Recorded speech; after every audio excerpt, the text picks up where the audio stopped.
जय श्री राधा कृष्ण देवनी जय श्री उमापति महादेवनी जय श्री भगत जी महाराजनी जय श्री शास्त्री जी महाराजनी जय श्री योगी जी महाराजनी जय।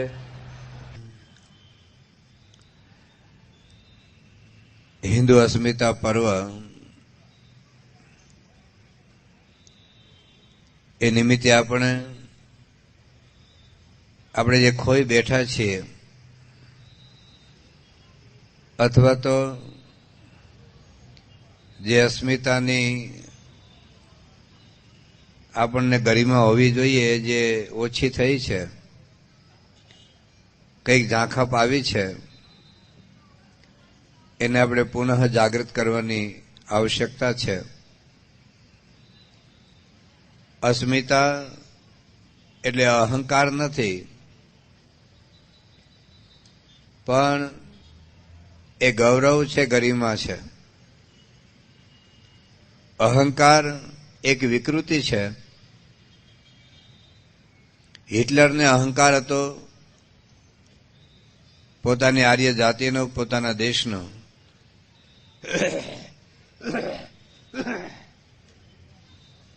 અને એને લીધે એને લગભગ 60 લાખ યહૂદીઓનો કચ્ચર ઘાણ કાઢી નાખ્યો। અસ્મિતા એ કોઈને ત્રાસ નહીં આપે, અસ્મિતા કોઈને દુઃખ નહીં આપે, અસ્મિતા એ આપણને ખુમારીપૂર્વક જીવતા શીખવે છે। અસ્મિતા આપણા જીવનમાંથી લાચારી, આપણા જીવનમાંથી ગુલામી, આપણા જીવનમાંથી રાંકપણું એ કાઢી નાખે।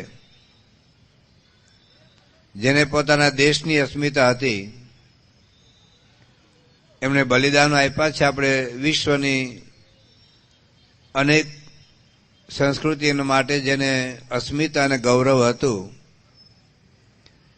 એ પોતાની સંસ્કૃતિને ટકાવવા અને વધારવા માટે જીવનના બલિદાનો આપ્યા છે। અસ્મિતા શૂન્ય આપણે જ્યારે બનીએ ત્યારે આપણે આપણા પોતાના મૂલ્યોને સાચવી શકતા નથી, આપણા ધર્મને આપણે ટકાવી શકતા નથી। ફાટેલા જોડા જેમ ઉતારી નાખીએ, ફાટેલા કપડાં જેમ કાઢી નાખીએ, એમ આપણે આપણા ધર્મને, આપણા ધર્મના મૂલ્યોને આપણે છોડતા જઈએ છીએ। જો અસ્મિતા જાગે તો જ આપણામાં એવી શક્તિ આવે કે જેને લઈને આપણે આપણા મૂલ્યોને, આપણી પરંપરાને, આપણા ધર્મને આપણે બચાવી શકીએ। થોડાક વર્ષો પહેલા ઇંગ્લેન્ડની અંદર એક રાજકુળની અંદર એક કન્યાનો જન્મ થયેલો અને ભવિષ્યમાં રાણી થવાની હતી। એનું નામ હતું વિક્ટોરિયા। રાણી થવાની હોય એટલે એને એ પ્રકારની ટ્રેનિંગ આપવી પડે, એટલે એ માટે એક શિક્ષિકા રાખેલી। હવે નાની બાળકી હોય એટલે ધમાલમાં હોય, મસ્તી કરતા હોય, એને મરાય નહીં, ઠપકો અપાય નહીં, બહુ સમજાય નહીં એને, તો કરવું શું? તો પેલી જે શિક્ષક હતી એને એક વિચાર આવ્યો, આ રાણી વિક્ટોરિયા પેલા બાળકી પેલા 110 રાજા રાણી થઈ ગયેલા, એનું એક લિસ્ટ તૈયાર કર્યું, એના ચિત્ર અથવા તો પેઇન્ટિંગ અથવા તો ફોટોગ્રાફ જે કઈ હાજર હતું એનું એક આલ્બમ બનાવ્યું। કયો રાજા તો કઈ રાણી કેટલા વર્ષ સુધી એને રાજ કર્યું એટલું એની નીચે નોંધેલું હોય। રોજ આ એને આલ્બમ બતાવવાનું રોજ, અને 111માં નામ તરીકે આ રાણી વિક્ટોરિયાનું નામ લખીને નાખ્યું, ક્વીન વિક્ટોરિયા। એક તો ક્વીન નહીં પણ ખાલી વિક્ટોરિયા નામ લખી દીધું, અને દરરોજ પેલી શિક્ષિકા યાદ કરાવે કે આ વારસામાં તું છે ને ભવિષ્યમાં રાણી થવાની છે। મારું કુળ આ છે, મારી પરંપરા આ છે, એને અસ્મિતા જાગી. અને પછી એના અભ્યાસમાં, એની તાલીમમાં અત્યંત એકાગ્ર થયા. If I am going to B the queen of England, I must be good. મારે સારા થવું જોઈએ. અને પછી એ રાણી વિક્ટોરિયા બની ભવિષ્યમાં. મૂળ એની પરંપરાનો વિચાર કર્યો કે હું કોણ છું અને કોની છું અને હું શું થવાની છું. એમ આપણે આપણા કુળનો જયારે વિચાર કરીએ, એક સેમ્યુઅલ સ્માઇલ નામના એક ચિંતકે એક વાત કરી છે કે Nations like individual derive support and strength from the feeling that they belong to an illustrious race and the feeling that they are heir of their greatness. મનુષ્યને તાકાત, શક્તિ, આધાર ક્યાંથી મળે કે પોતે કેવી એક દ્રષ્ટાંતરૂપ એક આદર્શરૂપ જ્ઞાતિના સંતાનો છે, કેવા ભવ્ય વારસના એ વારસદારો છે. આ ગરિમા આપણને જેટલી જાગે એટલી જ આપણે ખાનદાનીને ટકાવી શકીશું, ખાનદાનીને આપણે બચાવી શકીશું. ગામડામાં એક ખેડૂત હતો. એ ખેતરથી ઘેરે અનાજ ભરીને જતો હતો. ખેતરમાં અનાજ પાક્યું હોય અને અનાજ તૈયાર થાય એટલે ગાડું ભરીને ઘેર જતો હતો. વચ્ચે એક નદી હતી. નદીમાં ગાડી ઉતારીને પછી આમ ઢાળ ઉપર ગાડી ચડાવતો હતો. વજન ખૂબ હતું, ઢાળ થોડોક વધારે હતો,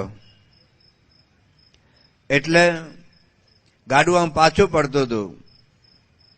ખેડૂત પેલા બળદને મારી મારીને એક ચડાવે, વળી પાછું પડે, વળી ગાડું ઉભું રહે, અને સ્લોપ હોય વધારે. 2-3 વખત ગાડું પાછું પડ્યું, ખૂબ બળદને માર્યો અને ગમે તેમ કરીને ગાડું ઉપર ચડાવ્યું. થોડુંક આમ જમીનમાં લેવલમાં આવી એટલે થોડુંક બળદ હાંફી ગયેલા, મોઢે ફીણ આવી ગયેલા. ગાડું થોડીક વાર ઉભા રાખ્યું. એમ પેલો ખેડૂત હતો એ લઘુ પેશાબ કરવા માટે દૂર ગયો. આ આખો કાર્યક્રમ એ ગધેડો જોતો હતો. એ ગધેડો આવ્યો અને પેલા બળદને કે એલા હું કામ હેરાન થાસ, આ અડધો કલાક જો કાર્યક્રમ જોઉં છું, તારો માલિક તને કેટલો માર મારે છે અને કેટલું વજન ભર્યું છે. આટલા વજન સાથે કેટલો માર મારીને તારે મોઢે ફીણ આવી ગયા, તું થાકી ગયો, તું હાંફી ગયો. શાના માટે ગુલામી સહન કરે છે તું? મારી દશા પણ તારા જેવી જ હતી એક વખત. મારો માલિક જે કુંભાર,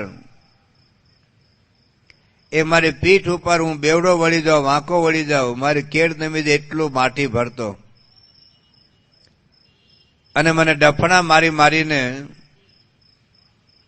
પોતાને ઘેર લઈ જતો.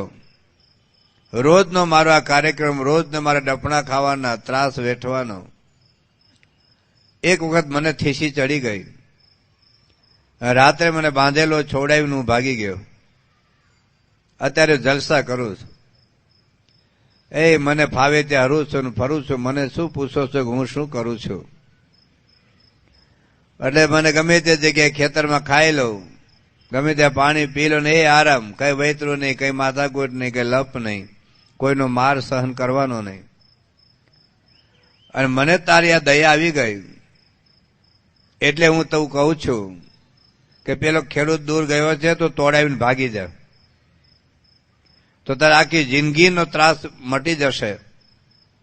અને આપણી ફ્રેન્ડશીપ, હું તને સારી સારી જગ્યાએ ખાવા પીવા લઈ જઈશ અને આપણે ભેગા ભેગા ગોષ્ઠી કરીશું. આ મુકને લપ. 2 બળદોએ કહ્યું કે તારી માં કોણ?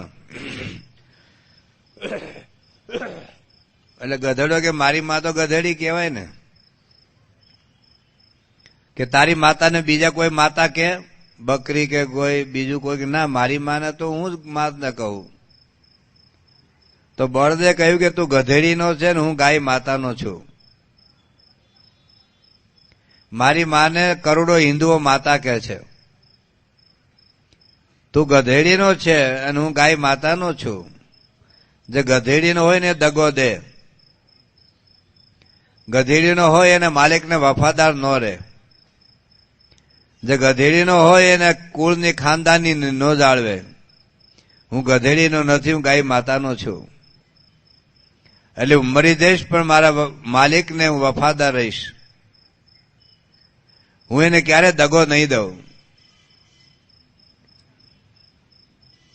આ દ્રષ્ટાંત આપણે સમજાવે છે કે આપણે ભારત માતાના છીએ. દુનિયામાં ભારત માતા કહેવાય, આફ્રિકા માતા કહેવાય.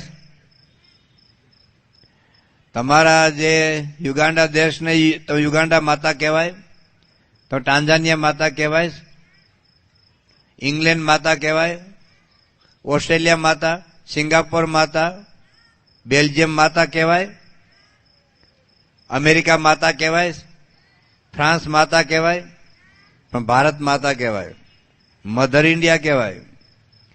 આપણે કહીએ છીએ એવું નથી, આખું વિશ્વ કહે છે. આખું વિશ્વ ભારતને માતા કહે છે. ભારતની ભૂમિ કઈ છે જેની પ્રશંસા આપણા એક શાસ્ત્રોમાં કરી છે.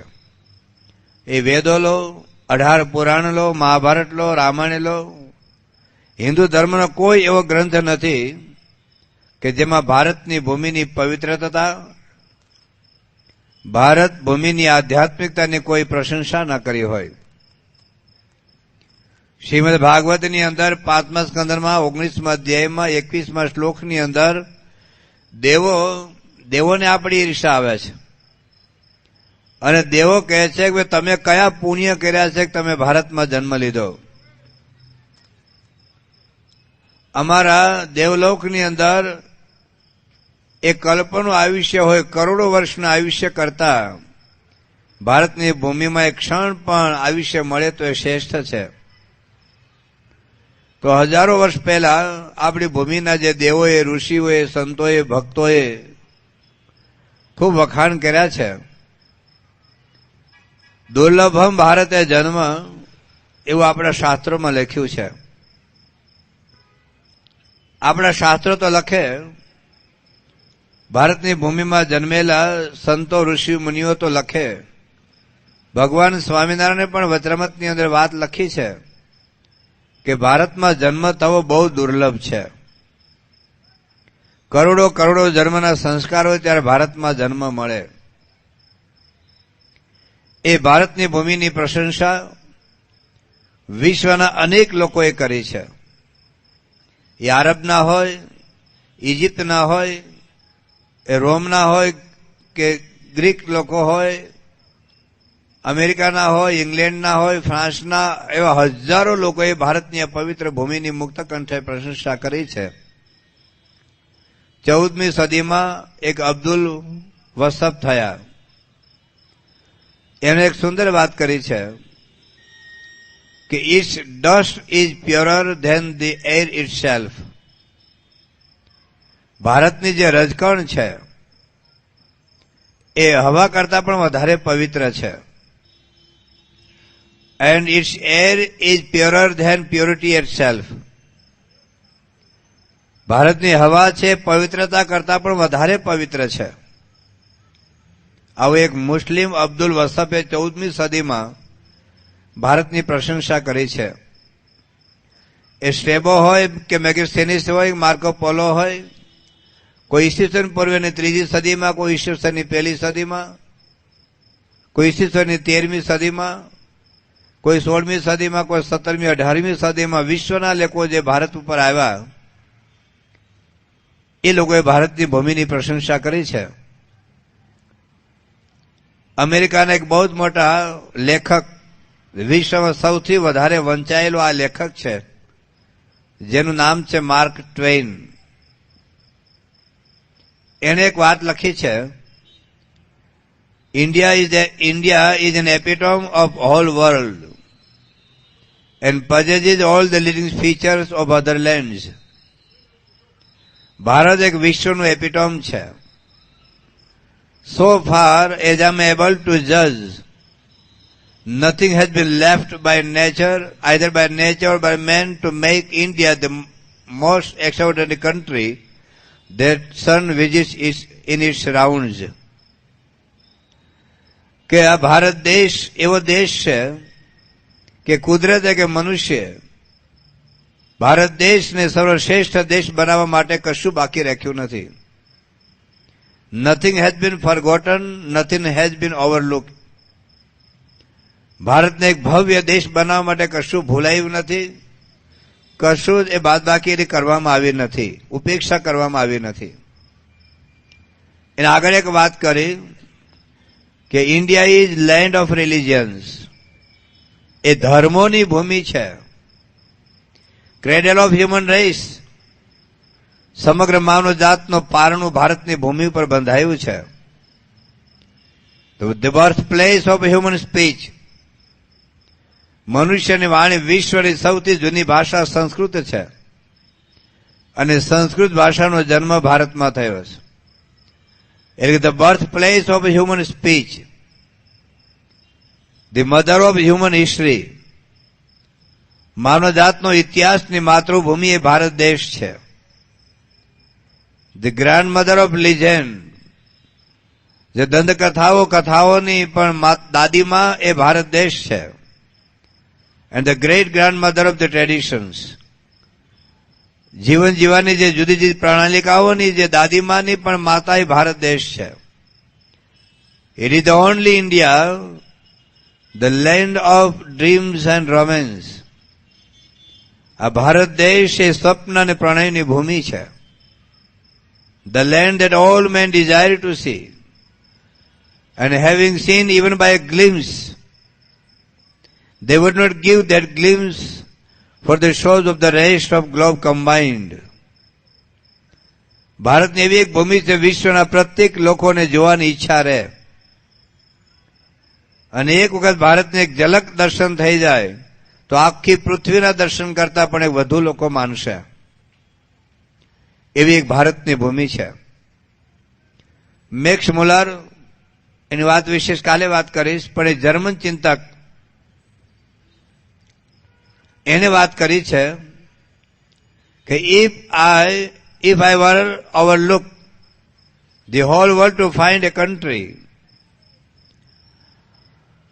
the most endowed with all the wealth, power and beauty that nature can bestow, it is India. સમગ્ર વિશ્વ ઉપર હું એવા દેશને શોધવાનો જો પ્રયત્ન કરું કે જેમાં સંપૂર્ણ શક્તિ, સમૃદ્ધિ અને સૌંદર્ય છે, વિશ્વનો કયો દેશ એવો છે તો એ ભારત દેશ છે.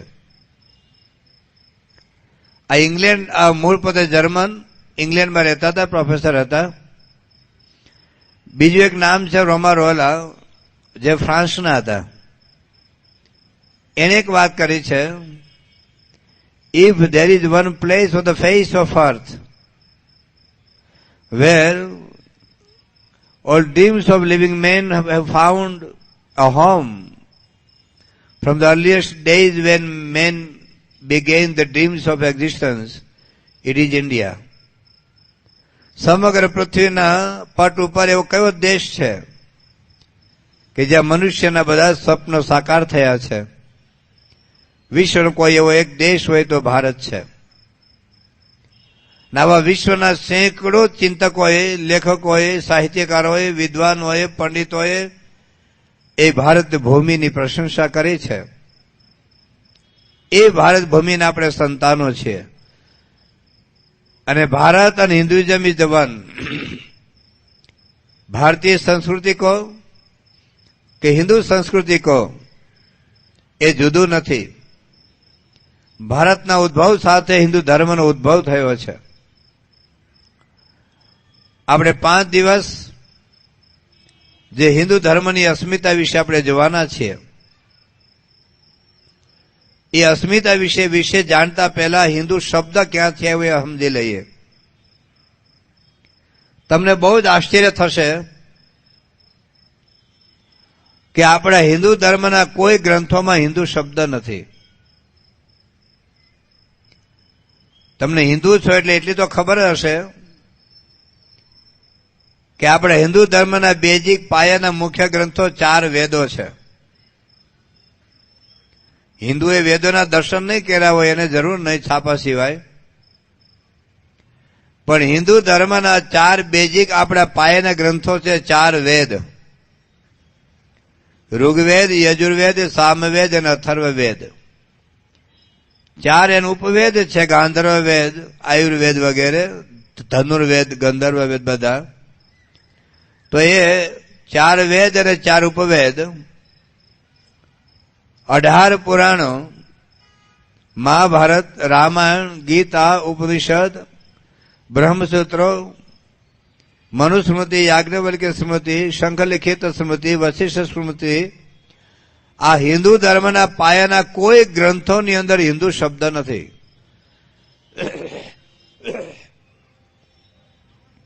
તો હિન્દુ શબ્દ આવ્યો ક્યાંથી?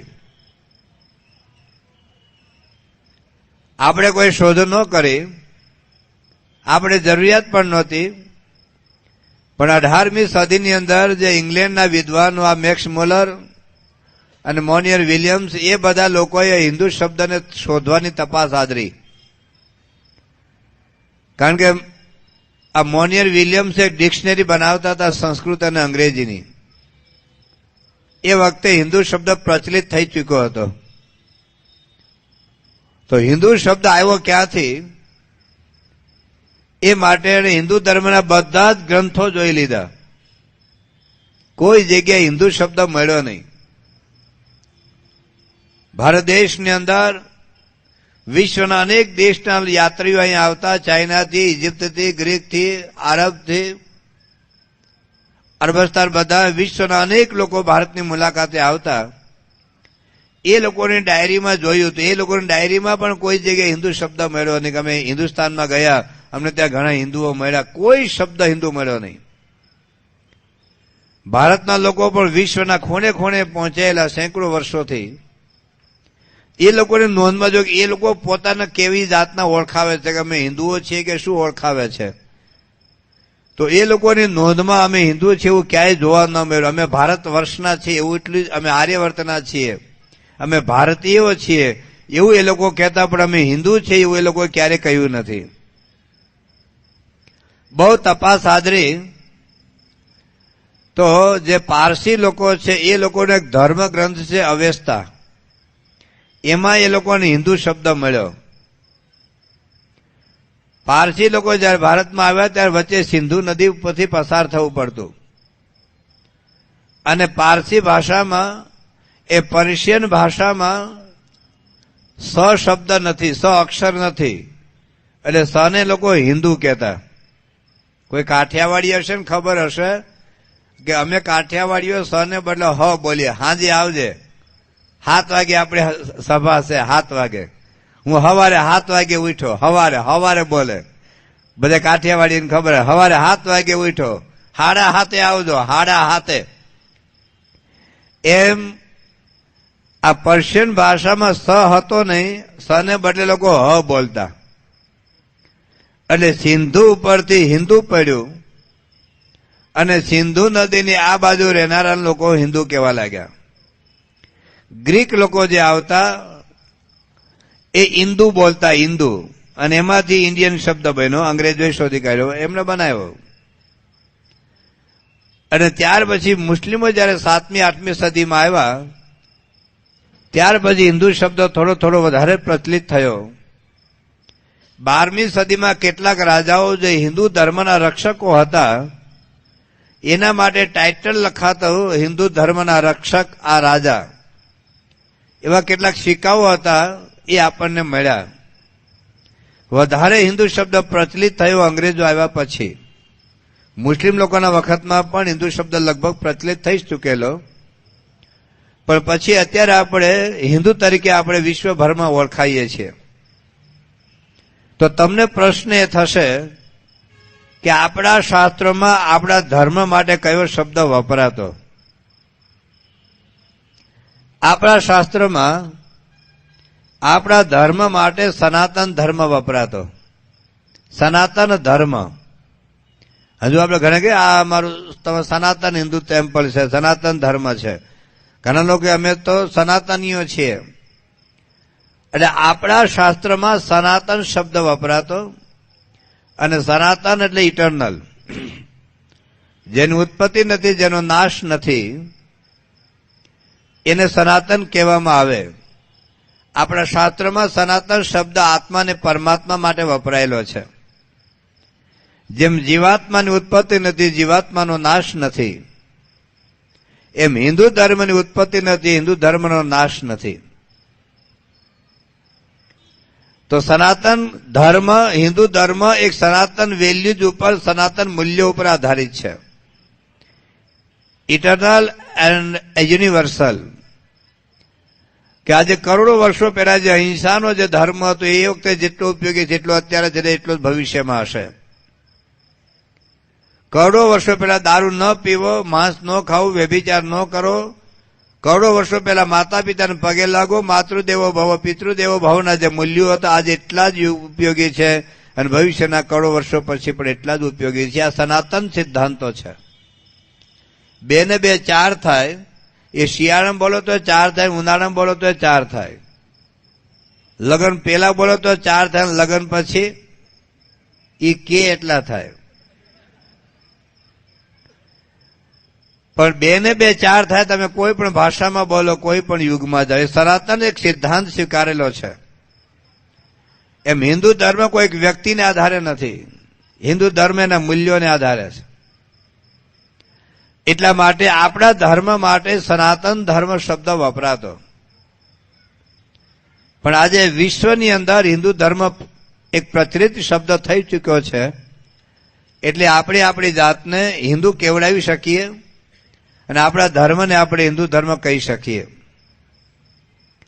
આટલી એક ટૂંકી જાણ પછી આ હિન્દુ ધર્મની અસ્મિતા શા માટે રાખવી જોઈએ,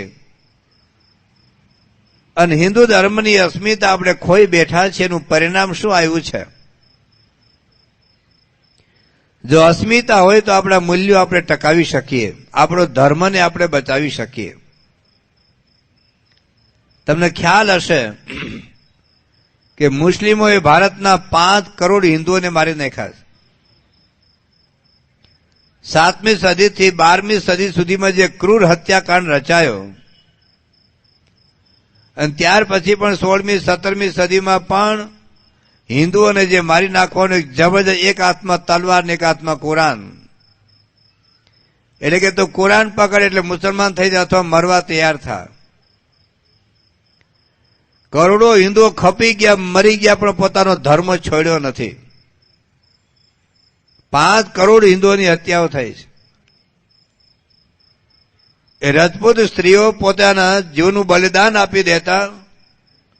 ખબર પડે કે મુસ્લિમ ધારાઓ આવે છે, પોતે આગ લગાડીને સળગી જતા, પણ પોતાના ધર્મથી ભ્રષ્ટ ન થતા, પોતાના ચારિત્રથી ભ્રષ્ટ ન થતા. એક પોતાના ધર્મને બચાવવા માટે કરોડો હિન્દુએ જીવનના બલિદાનો આપ્યા છે, પણ ધર્મથી ભ્રષ્ટ થયા નથી, પોતાનો ધર્મ એને છોડ્યો નથી. આજે પરિસ્થિતિ જુદી છે. આજે આપણે સેંકડો હિન્દુ યુવાન યુવતીઓ આજે મુસલમાન સાથે લગ્ન કરીને મુસ્લિમો થઈ રહ્યા છે. લંડનની અંદર એક જ વર્ષમાં 100 હિન્દુ છોકરી મુસલમાન સાથે લગ્ન કરીને મુસ્લિમ થઈ છે. અમેરિકાના હ્યુસ્ટન શહેરમાં 2002માં 2002 ખાલી હ્યુસ્ટન શહેરમાં એક વર્ષમાં 150 હિન્દુ છોકરીઓ મુસલમાન થઈ. આજે ભારતમાં અને ગુજરાતમાં પણ સેંકડોની સંખ્યામાં આપણા છોકરા છોકરીઓ કે ક્રિશ્ચિયન બને છે ને કે મુસલમાન બને છે. બહુ આંખ ઉઘાડવાની છે આ 5 દિવસ દરમિયાન. આ જોક્સનો કાર્યક્રમ નથી, આ મનોરંજનનો કાર્યક્રમ નથી, ગુજરાતી નાટક અહીં આવ્યું નથી. આપણે એક સમજવાનું છે કે અંતર્દ્રષ્ટિ કરવાની છે કઈ દિશામાં આપણે દોડી રહ્યા છીએ. અને 5 દિવસના પ્રવચન પછી જો તમારું ત્રીજા જનરેશન તમે હિન્દુ રાખી શકો, તમારો દીકરાનો દીકરો અને તમારી દીકરીની દીકરી અથવા દીકરીનો દીકરો અને દીકરાની દીકરીને હિન્દુ રાખવા માટે તમે પ્રયત્ન કરી શકો, તો 5 દિવસનો કાર્યક્રમ આપણો સાર્થક થશે.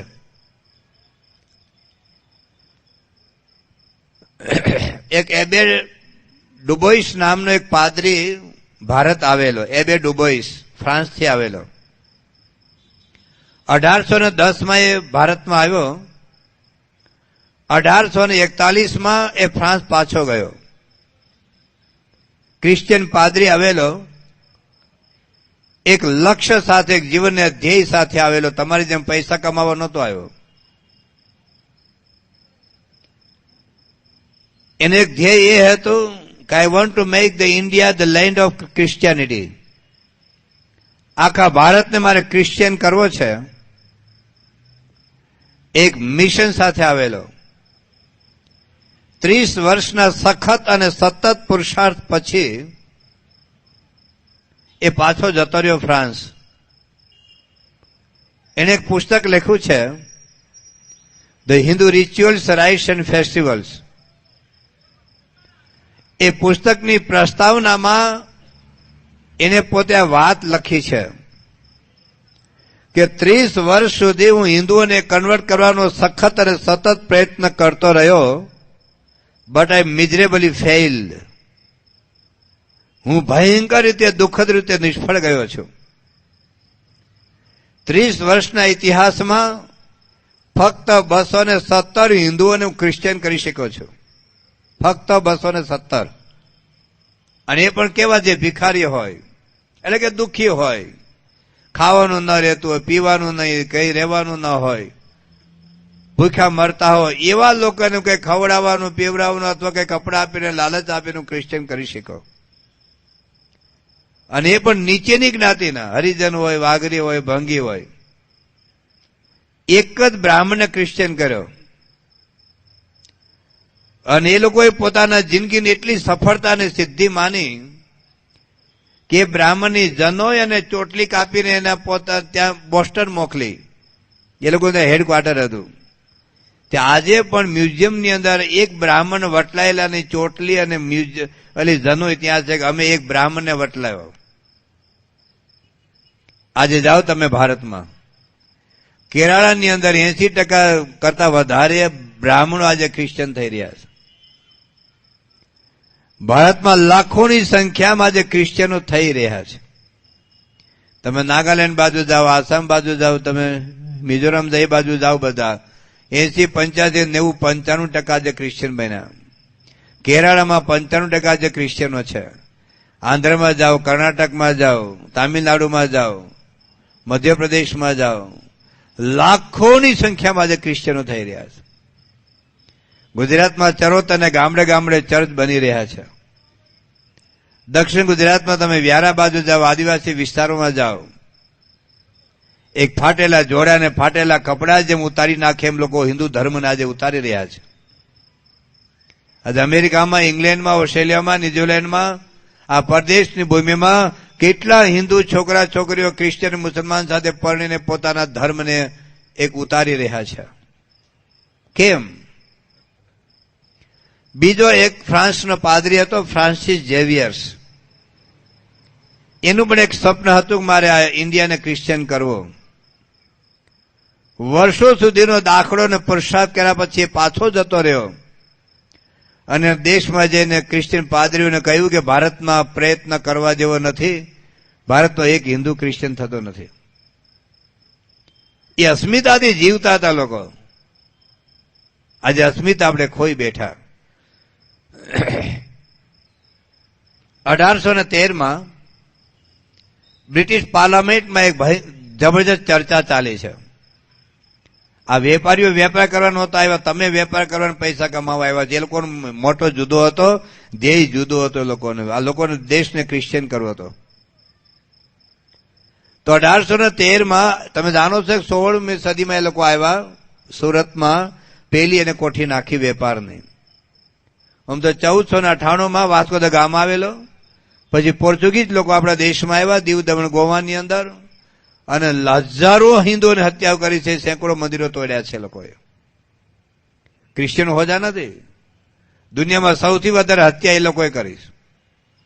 અમેરિકામાં 10 કરોડ રેડ ઇન્ડિયનો એ લોકોએ મારી નાખ્યા. ભારતમાં 3 કરોડ હિન્દુની સંખ્યા એ લોકોએ ઓછી કરી છે. તો 1813 એટલે લગભગ 213 વર્ષ પછી બ્રિટિશ પાર્લામેન્ટમાં ચર્ચા શરૂ કરી છે કે હિન્દુઓ ક્રિશ્ચિયન કેમ થતા નથી.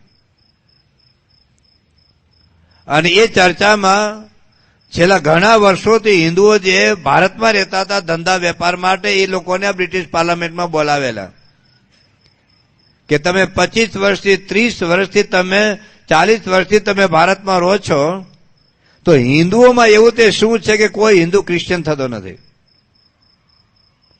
અને એ લોકો માટે દુઃખદ ઘટના એ હતી કે ક્રિશ્ચિયનો હિન્દુ થતા હતા. જે વેપારીઓ, જે ધંધાર્થી આપણા દેશમાં રહેતા હતા, જે હિન્દુ છોકરીઓ સાથે જેને લગ્ન કરવાની ઈચ્છા થતી, તો હિન્દુ કન્યા એને એવું કે તારે હિન્દુ થવું પડશે તો હું લગ્ન કરું, કે હું ક્રિશ્ચિયન નહીં થાઉં. અને એ અંગ્રેજો હિન્દુ થતા હતા. અને એને લીધે બ્રિટિશ પાર્લામેન્ટમાં એ લોકોએ કાયદો પસાર કર્યો. જોજો આ લોકો શું છે ને આપણે શું છીએ. તો બ્રિટિશ પાર્લામેન્ટમાં એક કાયદો પસાર કર્યો કે જે હિન્દુ છોકરી સાથે લગ્ન કરીને હિન્દુ થઈ જશે અને બ્રિટિશનું નાગરિકત્વ જતું રહેશે, એ બ્રિટનનું એને જે સિટીઝનશીપ નહીં મળે. અને એના દીકરા દીકરી જે જન્મ લેશે એ પણ બ્રિટનનું નાગરિકત્વ ગુમાવ્યું છે. આ એને કાયદો પસાર કર્યો. હમણાં પૂજ્ય રામદેવજી મહારાજ વિશ્વભરની અંદર આજે પ્રાણાયામ ને જે યોગાસનો શીખવી રહ્યા છે, તો ઇંગ્લેન્ડની અંદર કેટલાક ચર્ચ ઉપર પ્રતિબંધ મૂકી દીધો કે આપણા ચર્ચમાં કોઈ યોગાસન કરવાને, કોઈ પ્રાણાયામ કરવાને, કારણ કે હિન્દુ પદ્ધતિ છે. તો આ લોકોને બોલાવ્યા કે તમે આ આપણે જે દેશમાં ગયા એ લોકોને એ હતું ગૌરવ, કારણ કે બીજા કોઈ દેશમાં ક્રિશ્ચિયાનિટી હતી ને. ઈસુ જયારે મૃત્યુ પામ્યા ત્યારે 12 જ એ લોકોના હતા શિષ્યો, ફક્ત 12. આજે વિશ્વમાં 2.5 અબજ ક્રિશ્ચિયનો થયા છે, એમને ન થયા. આખા યુરોપની અંદર જ્યાં લોકો ગયા બધાને ક્રિશ્ચિયન બનાયા. આફ્રિકામાં તમે મોટાભાગના ક્રિશ્ચિયનો અથવા મુસલમાનો છે. એ લોકોનો હેતુ હતો આપણે તો પૈસા કમાવા આવ્યા, લોકોને બાટલીમાં પૂરીને બુશ મારીને. 100 વર્ષથી હિન્દુ અહીંયા છે, કોઈ અહીંના લોકોને હિન્દુ ધર્મની વાતો કરી તમે લોકોએ? આપણા રામ ભગવાન, આપણા કૃષ્ણ ભગવાન, આપણા ગાયત્રી માતા, આપણા સીતા, અનસુયા, સાવિત્રીની, જલારામ બાપાની કોઈ આ હિન્દુએ પોતાના નોકરોના કામ વાતો કરી? એ કપડા ધોવડાવ્યા કરે, વાસણ ઉટકાવ્યા કરે, સાફ સફાઈ કરાવ્યા કરે, અને સુપર માર્કેટ અને હાર્ડવેરની દુકાનમાં વૈતરું કરાવ્યા કરે. આપણા હિન્દુઓ ક્યારે આપણા ધર્મની વાતો દરે તમારા દીકરાની વાતો નથી કરતા, તમારી દીકરીઓની હિન્દુ ધર્મની વાતો નથી કરતા. અહીંના લોકોને તમે હું ધૂળ કરવાના છે વાતો? અહીંયા આફ્રિકાનો પોતાનો કોઈ ધર્મ નહોતો, આજે કેટલા લોકો ક્રિશ્ચિયનો બની ગયા. તમે કેટલા લોકોને તમે હિન્દુ બનાવ્યા? અરે તમારા દીકરા દીકરીને હિન્દુ રાખવા તમે તૈયાર નથી. તો એ લોકોને દુઃખ એ હતું કે ભારત દેશની અંદર 250 વર્ષથી આ લોકો રહે છે, એક હિન્દુ ક્રિશ્ચિયન થતો નથી, ઉલટાના ક્રિશ્ચિયન હિન્દુ થાય છે. એનું કારણ શું છે? તો જે લોકો વર્ષોથી ભારતમાં રહેતા હતા એ લોકોએ બ્રિટિશ પાર્લામેન્ટની અંદર ઉત્તર આપ્યો કે એક પણ હિન્દુ ક્રિશ્ચિયન નહીં બને. કે કેમ? કારણ કે એક હિન્દુ એના ધર્મની અસ્મિતાથી ભરપૂર છે, છલકાય છે, એ ખપી જશે, મરી જશે, જીવનના બલિદાનો આપી દેશે, ક્રિશ્ચિયન નહીં બને. ત્યાં એને કહ્યું કે ભાઈ પટેલનો છોકરો વાણિયાની છોકરી હારે લગ્ન નથી કરતો, વાણિયાનો દીકરો પટેલની છોકરી હારે લગ્ન નથી કરતો. વાણિયો બ્રાહ્મણ નતો તો બ્રાહ્મણ પટેલ નતો તો પટેલ કોળી નતો તો કોળી દરજી નતો તો દરજી લુહાર નતો તો લુહાર સુથારની છોકરી લગ્ન નથી કરતો. એ લોકો વર્ણ્ય વ્યવસ્થા એટલી મજબૂત છે કે પટેલ વાણિયો નો થાય, વાણિયો લુહાણો નો થાય, લુહાણ કુંભાર નો થાય, કુંભાર બ્રાહ્મણ નો થાય, બ્રાહ્મણ દરજી નો થાય, તો ક્રિશ્ચિયન ક્યાંથી થાય? આજે તો બદલાઈ ગયું છે, માં મૂળો ને બાપ ગાજર. દીકરો દીકરાને હું સમજવું એક પ્રશ્ન છે. માં મૂળો ને બાપ ગાજર. હિન્દુમાં હોય તો કઈક સારું છે, તો ક્રિશ્ચિયન મુસલમાન એવા કાળિયા ધોળિયારે લગ્ન કરે છે, તમને દાદ થાય આપણને. કે આનું કારણ શું? કે આનું કારણ એટલું છે કે હિન્દુ ધર્મને હિન્દુઓને બ્રાહ્મણો એ ભણાવે છે, બ્રાહ્મણોનું પ્રભુત્વ હતું આપણે ત્યાં, અને પોતાના જે યજમાનોના જે બાળકો હોય ને હિન્દુ ધર્મનો અભ્યાસ કરવામાં આવે છે. હિન્દુ શાસ્ત્રો, હિન્દુ મંદિરો, હિન્દુ સંતો, હિન્દુ અવતારો, હિન્દુ ઋષિમુનિઓ, હિન્દુ જીવન શૈલી, હિન્દુ જીવન પદ્ધતિ, એ જ્યાં સુધી બ્રાહ્મણો દ્વારા એના યજમાનોના બાળકોને મંદિરોમાં કે પાઠશાળામાં ભણવામાં આવે છે, જ્યાં સુધી હિન્દુઓને પોતાના ધર્મની અસ્મિતા હશે ત્યાં સુધી એક પણ હિન્દુ ક્રિશ્ચિયન નહીં થાય. આ એનો ઉત્તર હતો. અને પછી બ્રિટિશ પાર્લામેન્ટમાં જે કાયદાઓ પસાર કર્યા એની વાત હું આગળ કરીશ. પણ હિન્દુ મૂલ્યો જાળવા માટે લોકોએ કેટલો પુરુષાર્થ કરેલો, આપણા ઋષિમુનિઓ, આપણા સંતોએ, આપણા તમારા બાપ દાદાઓએ. આજે કેમ આપણે છોડતા ગયા? તમે જુઓ, એક હિન્દુનું ઘર એવું નહોતું જે હિન્દુના ઘેર એકાદશી દિવસે અનાજ રંધાતું હોય. દાળ ભાત રોટલા કે શીરો કે મગનું બનતા હોય. એક હિન્દુનું ઘર એવું નહોતું કે એકાદશી દિવસે લોકો અનાજ રાંધતા હોય. આજે કેટલા હિન્દુઓ એકાદશી દિવસે ઉપવાસ કરે? ગઈકાલે અમે ત્યાં ઝીંઝા હતા. ત્યાંના નાયબ જે પ્રાઇમ મિનિસ્ટર આવેલા, મુસ્લિમ છે લગભગ, એ બપોરે જમ્યા નહીં કે હું રોજા રહું છું. પ્રાઇમ મિનિસ્ટર છે તો એ રોજા, એક મુસલમાન રોજા દિવસે ખાતો નહીં હોય, પીતો નહીં હોય, થૂક નહીં કરતા હોય. અને આજે એકાદશી દિવસે ઘણા હિન્દુઓ ઈંડા ખાય, માંસ ખાય, દારૂ પીએ. હું તો ઈંડા તો શાકાહારી, ઓલા અનાજ નો કહેવાય, ફરાળી કહેવાય. કેમ મારા વાલીડાઓ બધા છે આપણામાં સ્મિતા. એક હિન્દુનું ઘર એવું નહોતું જે ઘરે યજ્ઞો ન થતા હોય. ગ્રહસ્થ અને ત્રિકાળ સંધ્યા હોય એ યજ્ઞો, એક ઘેર યજ્ઞો થતા હતા. આજે કેટલા બહુ જ મેં જોયા છે, આમ બહુ જ ઓછા લોકોને ઘેર યજ્ઞો નિત્ય થતા, બહુ જ ઓછા. આખા વિશ્વમાં 1 અબજ હિન્દુઓ છે. નિત્ય રોજ અગ્નિ પ્રજ્વલિત રહેતો આપણા હિન્દુઓના ઘરમાં. ચાલો યજ્ઞ તો ગયા, પણ એ કોઈ હિન્દુના ઘરમાં સાંજ સવાર આરતી થતી, ભગવાનના સ્તોત્રો બોલાતા, ભગવાનના ભજનો બોલાતા, ગીતો ગવાતા, સ્તુતિઓ થતી. આજે પિક્ચરના ગાયનો વાગે.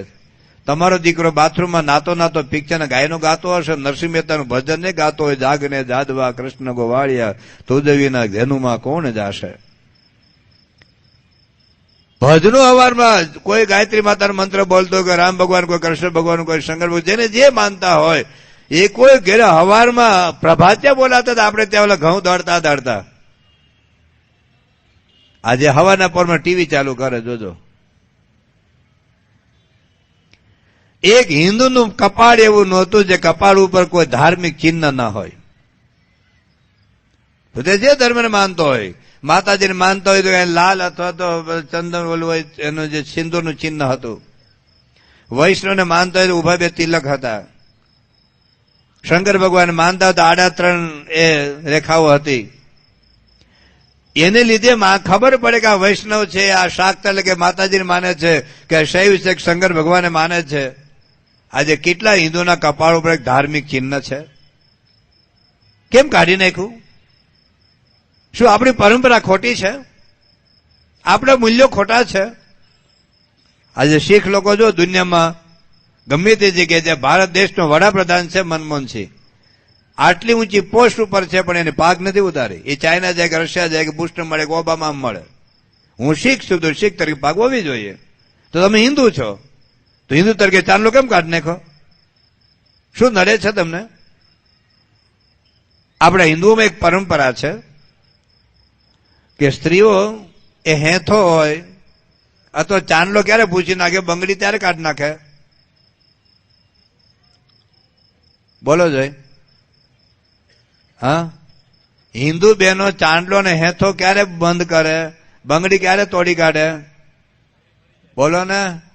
ધણી મરી જાય ત્યારે. અત્યારે તો તમને મરેલા જ સમજે છે. તો ખોટો રિવાજ હતો.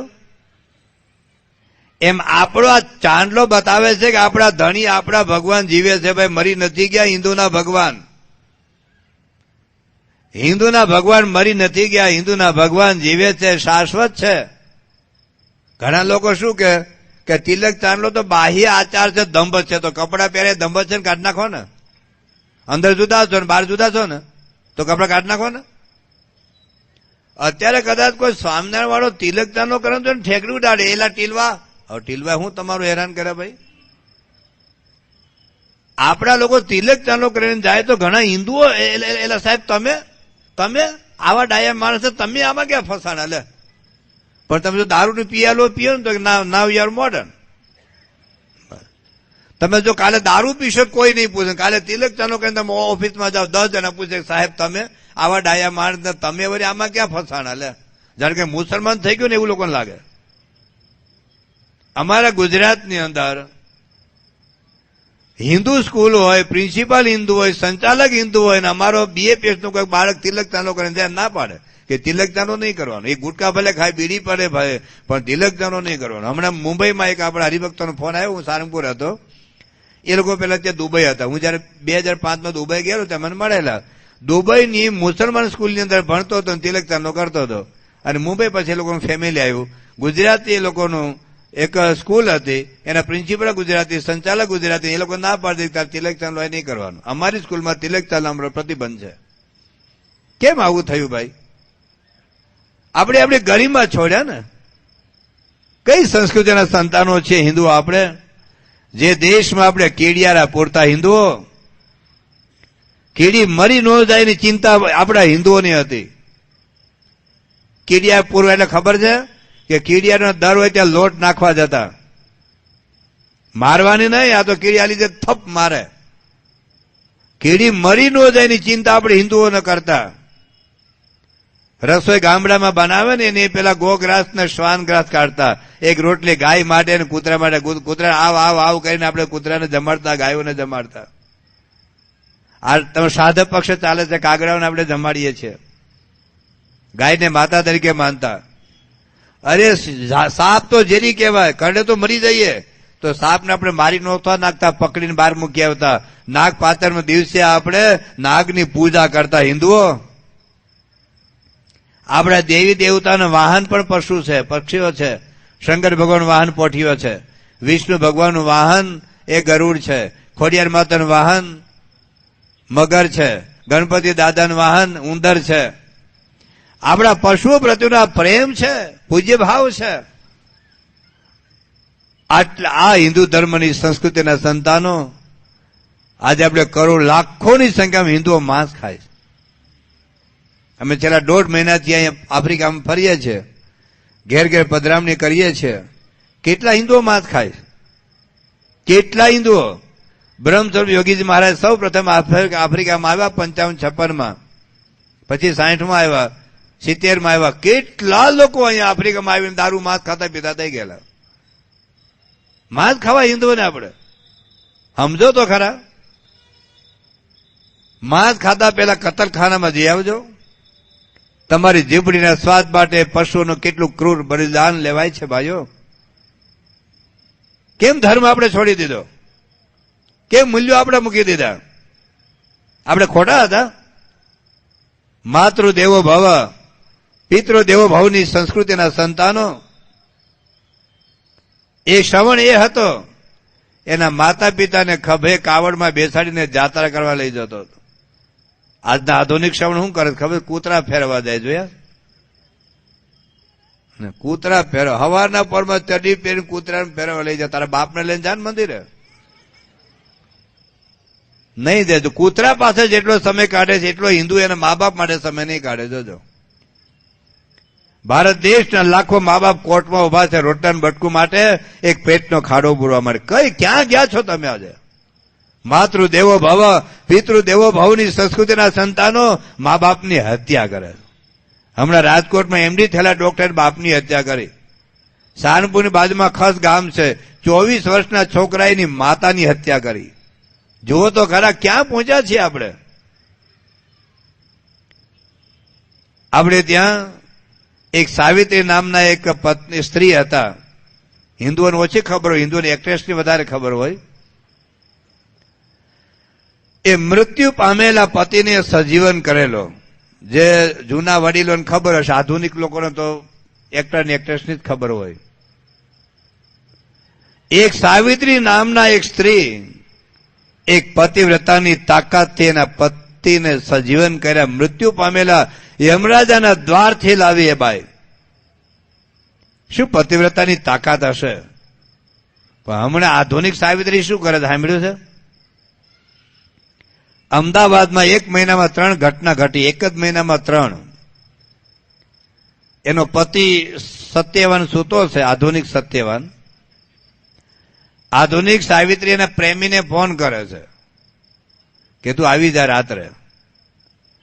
મોબાઈલ કર્યો, એનો પતિ ઉતો છે અને એનો પ્રેમી અને પત્ની બે ભેગા થઈને પતિની હત્યા કરી. 1 મહિનામાં 3 ઘટના ફક્ત અમદાવાદમાં બની.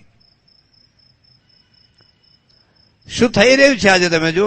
સારંગપુરની બાજુમાં ધંધુકા ગામ છે, ત્યાં એક હોસ્પિટલ બાંધી છે. એક અમારો સત્સંગીનો છોકરો રમેશ સુતરિયા જાડીલાનો અમેરિકા ભણવા ગયો હતો. ડોક્ટર તેને આવ્યો, લગ્ન કર્યા. આપણે સંતોએ કીધું કે આ સત્સંગની છોકરીએ લગ્ન કર્યા. ના, મારી ઇંગ્લિશ સ્પીકિંગ જોઈએ. ઇંગ્લિશ સ્પીકિંગ અરે લગ્ન કર્યા. 10 દિવસ ઇન્ડિયા રોકાયા, 15 દિવસ અમેરિકા રોકાયા, અને એક રાત્રે આવતા હતા અને કાર પાર્ક કરીને ઉપર ગયો તો પેલી ચપ્પુ લઈને ઉભી હતી ઇંગ્લિશ સ્પીકિંગ. 29 ઘા માર્યા, મારી નાખ્યા. જો આધુનિક સાવિત્રીઓ. ક્યાં લક્ષ્મણ અને ભરત, ક્યાં રામ અને ભરત, અને ક્યાં પ્રવીણ મહાજન અને પ્રમોદ મહાજન, હગા ભાઈની હત્યા કરી. આ કેમ બધું થાય છે? આપણા મૂલ્યો કેમ ગયા? આપણી ભાષા ગઈ, આપણી ભૂષા ગઈ, આપણું ભોજન ગયું, આપણું ભજન ગયું. 1 અબજ હિન્દુઓમાંથી પોતપોતાના દેવી દેવતાની પૂજા કરનારા કેટલા હિન્દુઓ હશે? અડધો કલાક પૂજા કરનારા કેટલા હિન્દુઓ હશે? તમે જેને માનતા હો, રામ ભગવાન, કૃષ્ણ ભગવાન, અંબા માતા, ગાયત્રી માતા, જલારામ બાપા, સ્વામિનારાયણ ભગવાન, તમે જેને માનતા હો, આજે 1 અબજ હિન્દુઓમાંથી રોજ અડધો કલાક પોતાના ઘરમાં બેસીને પૂજા કરનારા કેટલા હિન્દુઓ છે? કેટલા તમારા દીકરા અને દીકરીઓ છે? તમે જેને લોકોને સમજતો છો ને, આ લોકોને પૂછજો. એ ઓછામાં ઓછા અઠવાડિયે ત્યાં ચર્ચમાં જશે, 5 વાર નમાજ પડશે, મસ્જિદમાં જશે. હું 1.5 મહિના થાય કેટલા લોકોને પૂછે, લોકો બાઇબલ વાંચે. તમે આમાં ભાગવત વાંચ્યું જ કોઈ? ગીતા વાંચી જ કોઈ? રામાયણ વાંચ્યું જ કોઈ? તમે જેની પાસે વૈતરું કરાવો છો ને, વાસ ઉટકાવો છો, સંડાસ બાથરૂમ સાફ કરાવડાવો છો, કપડા ધોડે, એ લોકોને પૂછો. એ લોકો બાઇબલ વાંચે, કુરાન વાંચે. તમે ગીતા વાંચીશ? ઉપનિષદ વાંચ્યું? રામાયણ વાંચ્યું? મહાભારત વાંચ્યું? હિન્દુને કરવાનું પૈસા કમાવાના, બસ. હિન્દુઓને છાપા વાંચવાના, હિન્દુઓને પિક્ચરો જોવાના, હિન્દુઓને કોકના લગ્નમાં નાચવા જવાનું. ક્યાં પહોંચ્યા છીએ આપણે? ક્યાં પહોંચે તમારી પેઢીઓ? જે તમારા દીકરાઓ બેઠા છે ને, તમારી દીકરી ખોળામાં બેઠી છે ને, આ છોકરાઓના છોકરાઓ ક્યાં જશે અને એની દીકરીની દીકરી ક્યાં જશે એટલું વિચારજો. હિન્દુઓ ખાલી પૈસા નથી કમાવાનો, આપણે પેઢીઓ હાચવવાની. તમે ઘડિયાળ નો બગડેની ચિંતા કરો, મોબાઈલ નો બગડેની ચિંતા કરો, ફ્રીજ નો બગડેની ચિંતા કરો. અરે ઘડિયાળ બગડે તો નવી લવાય તો રિપેર થાય. છોકરો છોકરી બગડે તો રિપેર નથી થતા. દુનિયાના કોઈ સુપર માર્કેટમાં નવા નથી મળતા. તો આપણી ઓલાદે નથી બચાવવાની. કારણ શું છે? આપણી અસ્મિતા. આપણે નમાલા થઈ ગયા, જેમ ફાટેલા જોડા ઉતાર દઈએ એમ આપણો ધર્મ ભૂલી ગયા, આપણી ભાષા ભૂલી ગયા. મારો છોકરો ઇંગ્લિશ મીડિયમમાં ભણે, સારું, પણ ગુજરાતી ભાષા શીખવો ભાઈઓ. ઇંગ્લિશ ભણીને શું કહેશે? ગુડ મોર્નિંગ પપ્પા. એ જય સ્વામિનારાયણ નહીં કે, એ રાધા કૃષ્ણ નહીં કે, જય સીતારામ નહીં કે, ગુડ નાઇટ મમ્મી એમ કહીને હુઈ જાય આ લોકો. જો આ એક વૃત્તિ છે. અને એના માટે મા બાપ તમારે જ જાગવું પડશે. હિન્દુ ધર્મની અસ્મિતા જેને જેને જાગી છે એને પોતાના ધર્મને ટકાવવા માટેનો પુરુષાર્થ કર્યો છે. આજે પ્રમુખ સાહેબ મહારાજ 88 વર્ષની ઉંમરે વિશ્વભરમાં હિન્દુઓને બચાવવા માટેનો જે પુરુષાર્થ કરી રહ્યા છે આજ સુધી. પ્રમુખ સાહેબ મહારાજ કોઈ હિન્દુની સંસ્કૃતિના ક્રાંતિના પ્રવચનો નથી કર્યા, એને ક્રાંતિના લેખો નથી લખ્યા, એને જીવનનું બલિદાન આપ્યું છે સમગ્ર વિશ્વમાં હિન્દુત્વને બચાવવા માટે. તો આપણે આપણા ધર્મની અસ્મિતા જાગે ક્યારે? ધર્મને સમજીએ તો. આપણે આપણા ધર્મને સમજતા નથી. આપણે આપણા દેશની પડી નથી, આપણી સંસ્કૃતિની પડી નથી, આપણા ઋષિઓની પડી નથી, આપણા અવતારોની પડી નથી, આપણી પ્રણાલિકાઓની પડી નથી, આપણી ભાષાઓની પડી નથી. અને એ જો જાગૃત કરવું હોય તો આપણો ઇતિહાસ આપણે જાણવો પડે, આપણા ધર્મને આપણે સમજવો પડે. કે કયા ઋષિના સંતાનો છીએ આપણે. એટલે સ્વામી વિવેકાનંદ કહેતા કે let them not forget that they are the children of the sages and heroes. આપણે ઋષિ સંતાનો છીએ. કેવા દિવ્ય પાત્રો હતા એ પાત્રોના આપણે સંતાનો છીએ. એક હરિશ્ચંદ્ર રાજા એક સત્યને માટે સ્વપતને ઘેર વેચાઈ ગયા. આજે સવારે જુદું બોલે, બપોરે જુદું બોલે, રાત્રે જુદું બોલે, લગ્ન પહેલા જુદું બોલે, લગ્ન પછી જુદું બોલે. હા, ચૂંટણી પહેલા જુદું બોલે, ચૂંટણી પછી જુદું બોલે. એક અસત્ય આપણા જીવન સાથે વણાઈ ચૂક્યું છે. એટલે અસ્મિતા જગાડવા માટે આપણા ધર્મને, આપણા ઇતિહાસને આપણે સમજવો પડશે. ઇઝરાયલ, તમે દેશ જાણો છો, એ યહૂદીઓ આખા વિશ્વમાં વર્ષો સુધી ભટકતા રહ્યા. વિશ્વભરમાં ભટકતા રહ્યા યહૂદીઓ, પણ એની ભાષા ભૂલ્યા નથી. હિબ્રુ ભાષા ભૂલ્યા નથી. એ લોકોનો સબાટ ડે ભૂલ્યા નથી. દર શુક્રવારે શનિવારે જોજો તમે. અમે તો રહ્યા છે અમેરિકામાં, ઇંગ્લેન્ડમાં, કોઈ પણ જગ્યાએ એ લોકો જૂઠ લોકો મારા ટોપા પહેરીને હાજે પહોંચી જાય સબાટ ડેમાં. આપણે હિન્દુ અઠવાડિયે એકવાર મંદિરમાં જાય છે, મંદિર બાંધીએ લાખ રૂપિયા આપીને, પછી મંદિરમાં જવા પણ નહીં. થોડાક વર્ષો પહેલા પછી ડોક્ટર સ્વામી ત્યાં મલેશિયા ગયેલા. તે હિન્દુ એક સનાતન મંદિર છે, બહુ ભવ્ય મંદિર બાંધેલું. પછી ડોક્ટર સ્વામી ગયા એટલે બધા હિન્દુઓ ભેગા ત્યાં સભા કરી, આખો હોલ ભરાઈ ગયેલો. પછી પૂછે ડોક્ટર સ્વામી પૂછ્યું કે આ હોલ આખો દિવસમાં કેટલી વાર ભરાય? કે સ્વામી મહિના 2-3 મહિને એક વાર ભરાય, બાકી તો પૂજારી પગારદાર રાખ્યો છે, આરતી ઉતાર્યા કરે. બસ પગારદાર પૂજારી રાખ્યો છે, આરતી ઉતાર્યા કરે. અમારે તો કઈ આવવાનું હોય નહીં, સમય ઉત્સવ હોય, કોઈ પાર્ટી હોય, કઈ લગ્ન નહીં તો આવીએ, બાકી અમે આવીએ નહીં. પછી ત્યાં સામે એક મસ્જિદ હતી. ડોક્ટર સ્વામી પૂછ્યું કે મસ્જિદ કે રોજ 5 વાર ભરાય? અમારા સંતો ત્યાં મલેશિયાની એક મસ્જિદમાં ગયેલા, 50,000 મુસલમાનો એક સાથે બેસી શકે, નમાઝ પઢી શકે એટલો હોલ છે. આપણે સંતો ત્યાં ગયા, પૂછ્યું અંદર આવી શકીએ કે આવો? પછી પૂછ્યું આટલો મોટો હોલ છે, 50,000, તો તમારે જયારે વાર્ષિક ફંક્શન ત્યારે ભરાતો હશે કેમ? કે ના, એક દિવસમાં 3 વાર ભરાય. એક દિવસમાં 3 વાર આખો ભરાય અને 2 વાર અડધો ભરાય.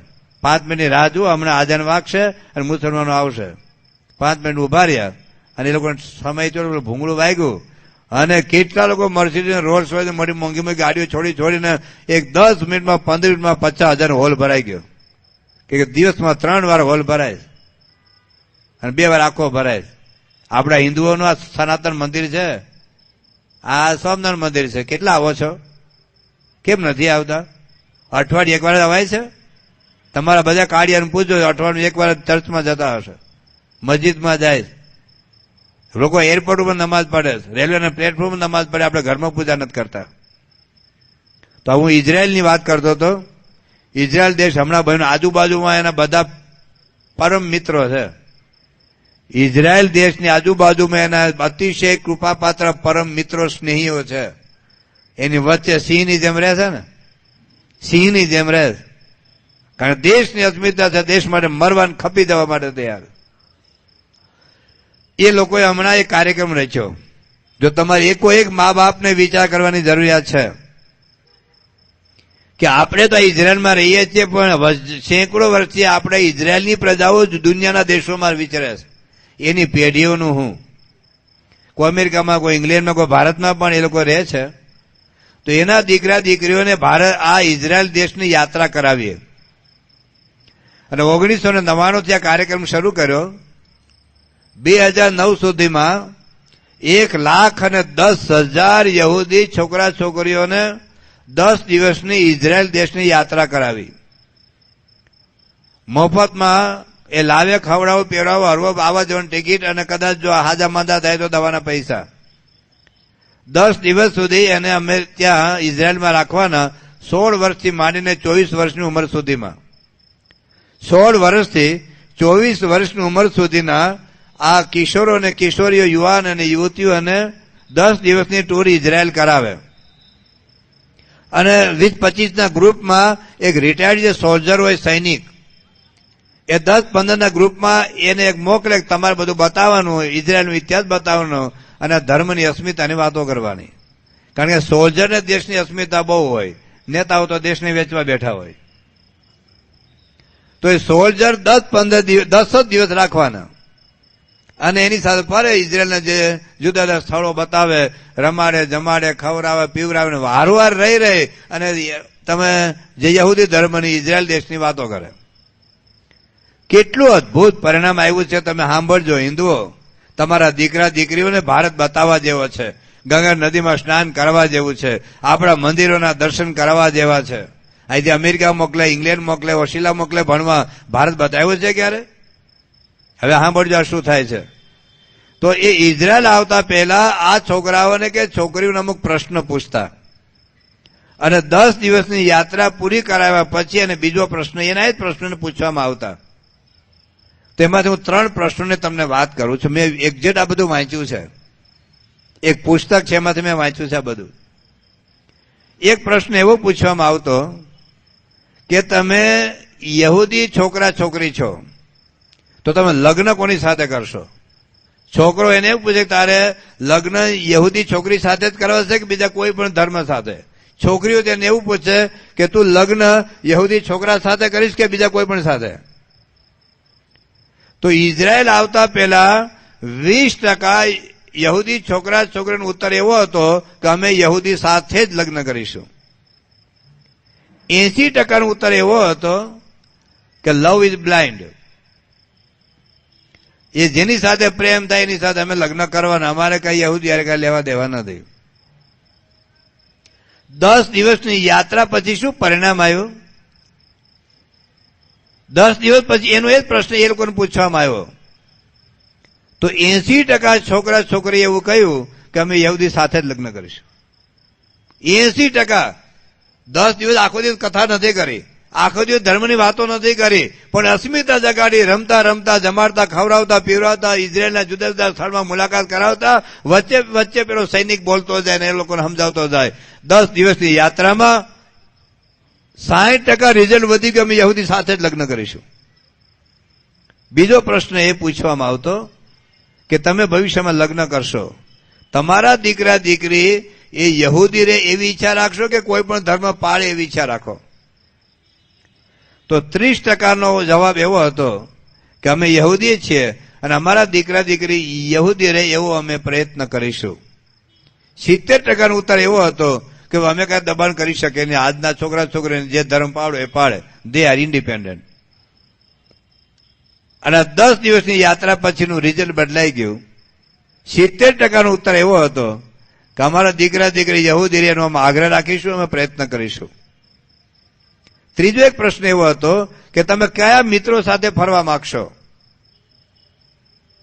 તો એ વખતે 20%નો ઉત્તર એવો હતો કે અમે અમારા મિત્ર યહૂદી જ રાખીશું જેથી કરીને અમારા ધર્મની ગોષ્ઠી થાય, અમારા ધર્મનું પોષણ થાય. 80%નો જવાબ એવો હતો કે કોઈ પણ સાથે ફ્રેન્ડશીપ કરી શકાય છે. આ 10 દિવસની યાત્રા પછી 65 થી 70% છોકરા છોકરીનો જવાબ એવો હતો કે અમે યહૂદી જ મિત્ર રાખીશું કે જેથી કરીને અમારા ધર્મની ચર્ચા થાય, અમારા ધર્મની ગોષ્ઠી થાય, અમારા ધર્મનું પોષણ મળે. ખાલી 10 દિવસ હિન્દુઓ યાદ રાખજો, ખાલી 10 દિવસ લોકોને ઇઝરાયલ દેશની યાત્રા કરીને આટલું સારું પરિણામ આવ્યું. એને 2-3 વખત જો ઇઝરાયલ બતાવે તો 100% થઈ જશે ને? તમને વિચાર આવ્યો જ કરે કે આપણા દેશને બતાવી, આપણે ગંગા નદીમાં, આપણી યમુના નદી, આપણું કેદારનાથ, આપણું બદ્રીનાથ, આપણું જગન્નાથપુરી, સોમનાથ, રામેશ્વર, આપણા દીકરા દીકરીને ક્યારેક બતાવવાનો વિચાર આવ્યો ક્યારે તમને? એક અક્ષરધામ તો બતાવજો. કોઈ પણ અક્ષરધામ બતાવશો ને, પ્રમુખ સાહેબ મહારાજે દિલ્હીમાં જે અક્ષરધામ બાંધ્યું છે એક હિન્દુત્વની અસ્મિતાથી છલકાઈ જશે, ભરપૂર થશે. પણ આપણને નથી પડી આપણા ધર્મની. જો આપણે જાણીશું ધર્મને તો તમે ધર્મને બચાવી શકશો. એક શ્રીમતી એની બેસનની એક વાત કરું. She was Christian by birth. એનો એક 7 વર્ષનો છોકરો મૃત્યુ પામ્યો અને એને એટલો બધો આને આઘાત લાગ્યો કે મારી પહેલા મારો દીકરો મૃત્યુ કેમ પામ્યો? 7 જ વર્ષનો, એને કોઈ પાપ કર્યા નથી, એને કોઈ દુઃખી કર્યા નથી, તો મારો દીકરો મૃત્યુ કેમ પામ્યો? એને બાઇબલમાં કઈ ઉત્તર હતો નહીં. ઘણા બધા જે ક્રિશ્ચિયન પાદરીઓ, વિદ્વાનો મળ્યા પણ કઈ જવાબ મળ્યો નહીં. અને એના હાથમાં કોઈએ ગીતા આપી, શ્રીમદ ભગવદ ગીતા. અને ગીતા એને વાંચી, અંગ્રેજીમાં ટ્રાન્સલેટેડ, અને એને સંતોષ થયો. ગીતાનો એક ઉપદેશ એના હાથમાં આવ્યો કે જાતસ્ય ધ્રુવ મૃત્યુ ધ્રુવમ જન્મ મૃતસ્ય ચ તસ્માદ અપરિહાર્ય અર્થે ન ત્વમ શોચિતુમ અર્હસી. કે જન્મેલાનું મૃત્યુ છે, અને મૃત્યુ પછી જો મોક્ષની સાધના નહીં કરો તો પુનર્જન્મ નક્કી છે. તસ્માદ અપરિહાર્ય અર્થે ન ત્વમ શોચિતુમ અર્હસી. જે પરિસ્થિતિ તમે રોકી નહીં શકો એની પાછળ શોક કરવાનો, રડવાનો કોઈ અર્થ નથી. કારણ કે મરનારાને તમે સીધ રડો છો, રડનારા તમે નથી રહેવાના. વળી ગીતામાં એક ઉપદેશ એ આવ્યો કે ન જાયતે મર્યતે વા કદાચિત નાયમ ભૂત્વા ભવિતા વા ન ભૂયઃ અજો નિત્ય શાશ્વતો અયમ પુરાણો ન હન્યતે હન્યમાને શરીરે. આત્મા નથી ઉત્પન્ન થતો, આત્મા નથી નાશ પામતો. વાસાંત જીર્ણાની યથા વિહાય. કપડા જેમ બદલીએ જૂના, નવા કપડા પહેરી લઈએ, એમ આત્મા જૂનો દેહ છોડી દે છે, નવો દેહ ધારણ કરે છે. અને એ શ્રીમતી એની બેસરને ખૂબ સંતોષ થયો. પછી હિન્દુ ધર્મને એને ઘણા બધા ગ્રંથોનો અભ્યાસ કર્યો. ખાલી હિન્દુ ધર્મના નહીં, વિશ્વના બધા ધર્મના ગ્રંથોનો અભ્યાસ કર્યો 40 વર્ષ સુધી. પછી એ બાઈ બોલે, હવે સાંભળો હિન્દુઓ, કાન ખોલીને સાંભળજો. એ ક્રિશ્ચિયન બાઈ વિશ્વના ધર્મનો 40 વર્ષ સુધી ઊંડાણમાં અભ્યાસ કર્યા પછી એ બાઈ બોલે છે કે after 40 and more years, after study of 40 and more years of the great religions of the world, I could find none so perfect, none so scientific, none so philosophical, and none so spiritual as the great religion named by Hinduism. કે મેં 40 કરતા વધારે વર્ષો સુધી વિશ્વના ધર્મનો ઊંડાણથી અભ્યાસ કર્યો. ખાલી આપણે છાપો વાંચીને મૂકી દઈએ એમ નહીં, પણ આ 40 વર્ષના મારા અભ્યાસનું તારણ શું છે? કે I could find none so perfect. Hindu ધર્મ જેવો કોઈ પૂર્ણ ધર્મ નથી. I could find none so perfect, none so scientific, none so philosophical, none so spiritual as the great religion named by Hinduism. Hindu ધર્મ જેવો કોઈ પૂર્ણ ધર્મ, કોઈ વૈજ્ઞાનિક ધર્મ, કોઈ તાત્વિક દાર્શનિક ધર્મ, અને હિન્દુ ધર્મ જેવો આધ્યાત્મિક કોઈ ધર્મ જ નથી વિશ્વનો. અને હવે જે બાઈ બોલે છે, હવે સાંભળો. The more you know it, the more you will love it. Hindu ધર્મ તમે જેટલો જાણશો એટલો તમે એને પ્રેમ કરશો. આજે આપણે હિન્દુ ધર્મને નથી જાણતા, એટલે આપણા છોકરા છોકરીઓ હિન્દુ ધર્મને છોડી રહ્યા છે અને આપણે હિન્દુ ધર્મના મૂલ્યોને મૂકી રહ્યા છીએ. The more you know it, the more you will love it. તમે જેને પ્રેમ કરો ને એને છોડી નહીં શકો. જોજો, તમને બધાને અનુભવ હશે, તમારા ઘરમાં અથવા તમારા નજીકના સગા સંબંધીઓના કુટુંબમાં જે દીકરા દીકરી તમે પાળી પોષીને 25 વર્ષ સુધી 20 વર્ષ સુધી પાળી પોષીને મોટા કર્યા, એ દીકરો કે એ દીકરી તમારું ન માને અને પેલો મફલું છોકરો કે છોકરી આઈસ્ક્રીમના 2 કપ ખવડાવીને આઈ લવ યુ કરીને ઉપાડી ગયો. વાય કેમ ભાઈ? 25 વર્ષ સુધી તમારી દીકરીને તમે ભણાવ્યું ગણાવીને મોટી કરીને તમારું ન માન્યું અને પેલો મફલું છોકરો હરામી છોકરો ઉપાડી ગયો. કેમ? એમ તમે જોજો, તમારી દીકરી કદાચ તમારું નહીં માને, એ કોર્ટમાં જાય લગ્ન કરી નાખે પણ છોકરો નહીં છોડે, અને તમારી દીકરી છોકરો નહીં છોડે, છોકરો પેલી છોકરી નહીં છોડે, મા બાપને મૂકીને જતા રહેશે. જોજો, ઘણાના અનુભવ હશે, પોતાના ઘેર અનુભવ હશે અને નજીકના સગા સંબંધીમાં અનુભવ હશે. જેની યારે પ્રેમ થયો ને એને છોડી નહીં શકે. હમણાં હું મુંબઈ ગયેલો, આપણે એક સત્સંગીનો છોકરો, એને મુસલમાન છોકરી સાથે લગ્ન કરવા, એટલે મને કીધું કે સ્વામિયાને સમજાવો. હું એની યારે બેઠો, મને કે સ્વામી, એ છોકરી સાથે મારે 3 વર્ષથી પ્રેમ છે, હું કેવી રીતે છોડી શકું? મેં કહ્યું કે તારા મા બાપને 25 વર્ષથી પ્રેમ છે, ભાન પડે તને? પણ જો એ 25 વર્ષનો પ્રેમ ટૂંકો થયો અને પેલી છોકરી યારે લગ્ન કર્યા એને અને થઈ ગયો મુસલમાન, જોઈ લો. આ જો તમે જેમ પેલી છોકરી સાથે તમારા દીકરાને પ્રેમ થાય છે, કોકના છોકરા સાથે તમારી દીકરીને પ્રેમ થાય છે, તમે ના પાડશો તો કોર્ટમાં જશે, ભાગી જશે, લગ્ન કરીને રખડશે બહાર. પણ જેની યારે પ્રેમ છે એને છોડી નહીં શકે. જોજો, એમ જો તમને હિન્દુ ધર્મમાં પ્રેમ થાય તો હિન્દુ ધર્મને છોડી કેવી રીતે શકો તમે? તમારી દીકરી, તમારો દીકરો કેવી રીતે હિન્દુ ધર્મ છોડી શકે? શુદ્ધ શાકાહારી ભોજન કેવી રીતે છોડી શકે? પોતાની માતૃભાષા કેવી રીતે છોડી શકે? પોતાના રામ, પોતાના કૃષ્ણ, પોતાના ગાયત્રી માત્ર, અરે પોતાનો ધર્મ, પોતાના શાસ્ત્રોને કેવી રીતે છોડી શકે? પણ નથી આપણે જાણતા હિન્દુ ધર્મના વિશે. આપણે હિન્દુ ધર્મ અંધશ્રદ્ધા લાગે, હિન્દુ ધર્મ વેવડાવડા લાગે. આ તિલક ચાંદો શા માટે? આ કંઠી શા માટે? આ જનોઈ શા માટે? આ ઘંટડી શા માટે? આરતી શા માટે ઉતારવાની? શું જાણીએ છીએ આપણા વિશે? આ બધું આપણે લાગે બધું આમ કરો એનો હું અર્થ? This is not logical, this is not scientific. હવે બધું સાયન્ટિફિક છે, ઊંડો ઉતાર નતું. આપણે કશું ઊંડા ઉતરતા નથી. એટલે આ એનિબેશન બોલે છે કે the more you know it, the more you will love it. The more you try to understand it, the more you deeply value it. તમે જેટલો હિન્દુ ધર્મના એક એક મૂલ્યોને, આરતી શા માટે, ઘંટ શા માટે, ધજા શા માટે, શિખર શા માટે, કળશ શા માટે, બધું જ એક એકની પાસે સાયન્સ છે. એની વાત હું કાલે કરીશ થોડીક. પણ આપણે સમજવાનો પ્રયત્ન કરતા નથી. એક વખત તમે સમજો તો તમે છોડી નહીં શકો. મૂલ્યો તમને સમજાય ને કે મારી માતૃભાષાનું મૂલ્ય છે, મારા મા બાપનું મૂલ્ય છે, આરતીનું મૂલ્ય છે, હું તિલક ચાંદલાનું પણ મૂલ્ય છે, મારી ગીતા, મારો ભાગવત, મારું રામાયણ, મારું વચનામૃત, મારી શિક્ષાપત્રી, મારા ઈષ્ટદેવ, મારા ગુરુનું મૂલ્ય છે. હું કેવી રીતે છોડી શકું?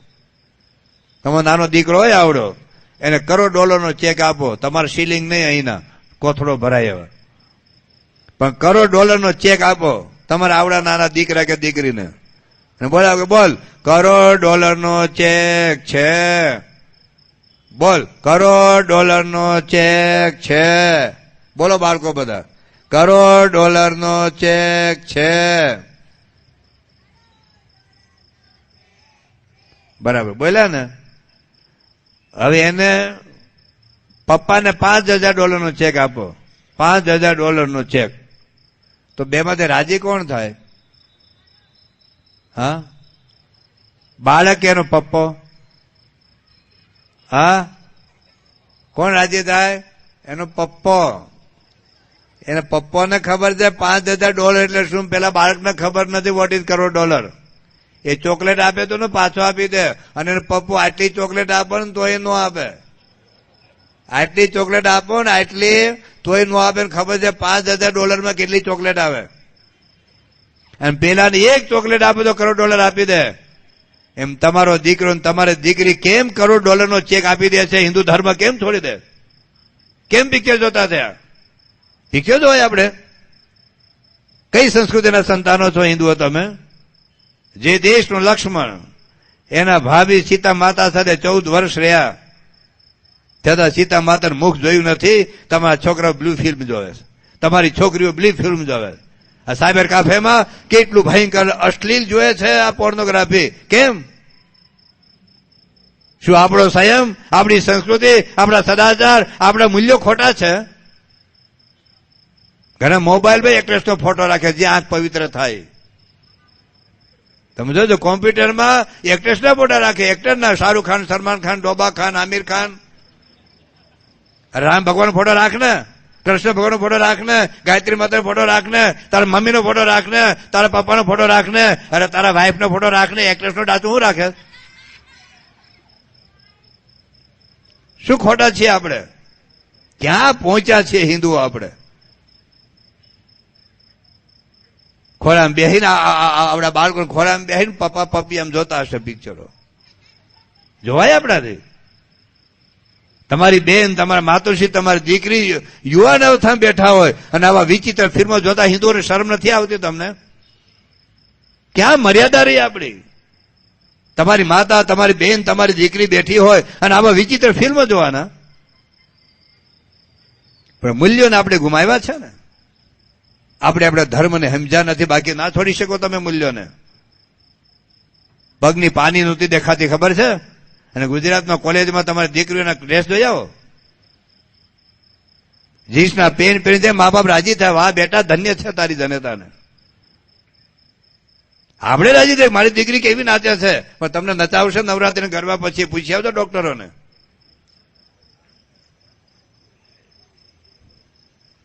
એટલે the more you try to understand it, Hindu ધર્મનું એક એક મૂલ્યની પાછળ કઈ કિંમત છે.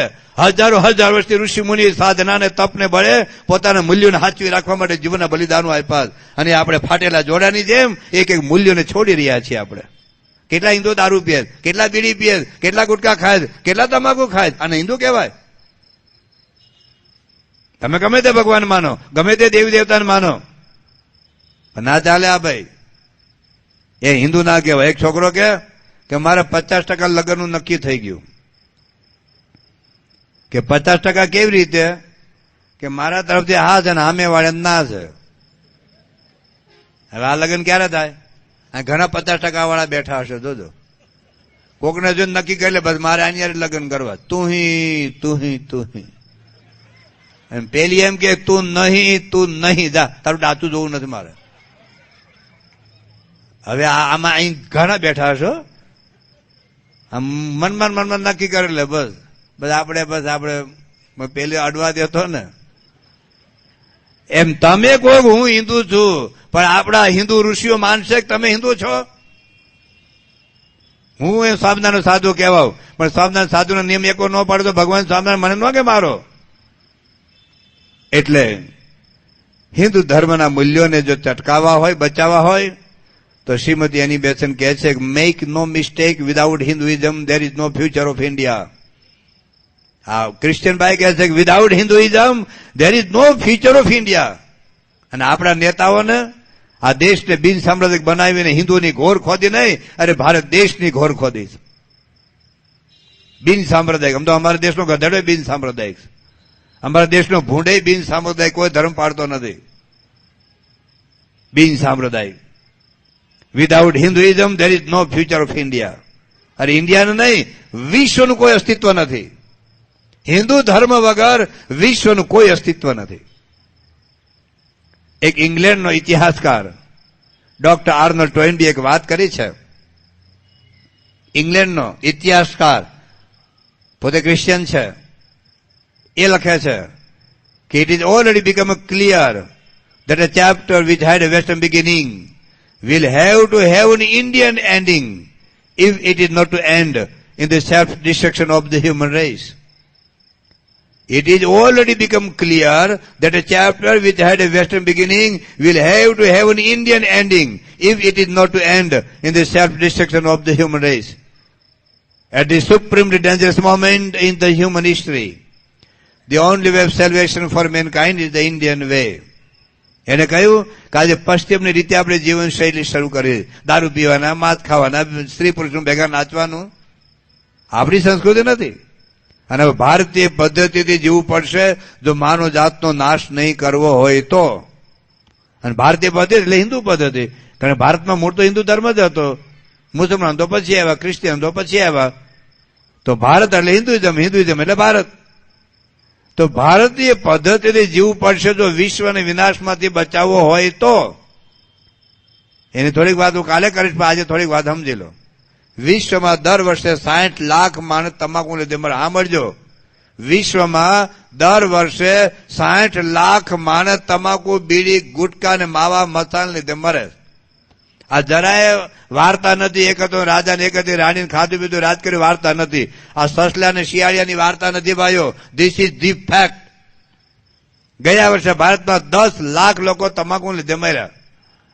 ભારતમાં દર વર્ષે ફક્ત તમાકુને લીધે 1 લાખને કેન્સર થાય છે. દર વર્ષે નવા કેન્સરના દર્દી ઉમેરાય છે. 1 લાખ ફક્ત તમાકુને લીધે. વિશ્વમાં 60 લાખ માણસ તમાકુ લીધે મરે, જોઈ લો. તો ભારતીય પદ્ધતિ આ છે, વ્યસન ના કરો. દારૂની બરબાદી જોઈ લો. આજે અમેરિકામાં 60% મરણ માંસાહારને લીધે થાય. મેં હમણાં લેખ વાંચ્યો, 60% મરણ માંસાહારને લીધે થાય. અને આજે અમેરિકાના લાખો ક્રિશ્ચનો, અંગ્રેજો આજે વેજીટેરિયન થતા જાય છે. આપણે હિન્દુઓ માંસ ખાતા શીખ્યા. માંસ ખાતા શીખ્યા, ઈંડા ખાતા તે. હાલો, ઈંડા વેજીટેરિયન છે. તારા બાપનું કપાળ ઈંડા વેજીટેરિયન છે. ઈંડા જાડુ પ્રભુ કે. હમણાં ભારતમાં મુસલમાનોએ ફરિયાદ કરી કે હિન્દુઓએ અમારા ઈંડાના ભાવ વધારી દીધા. મુસલમાનો કહે છે કે અમારા કરતા 20 ગણા હિન્દુઓ વધારે ઈંડા ખાય. મુસલમાન કરતા 20 ગણા ઈંડા વધારે હિન્દુઓ ખાય. જોઈ લો. અને તમે જોજો ચરોતરમાં મોટા ભાગે પોલ્ટ્રી ફાર્મ ચલાવનારા હિન્દુ મુવાસ. શું આપણે આ ધર્મને પાડીએ છીએ? આપણે આજે વિશ્વમાં છેલ્લા 28 વર્ષમાં 4 કરોડ માણસો એજને લીધે મરી ગયા. એજને લીધે 4 કરોડ માણસ 28 વર્ષમાં. આજે રોજના 10,000 માણસો એજને લીધે મરે છે રોજના.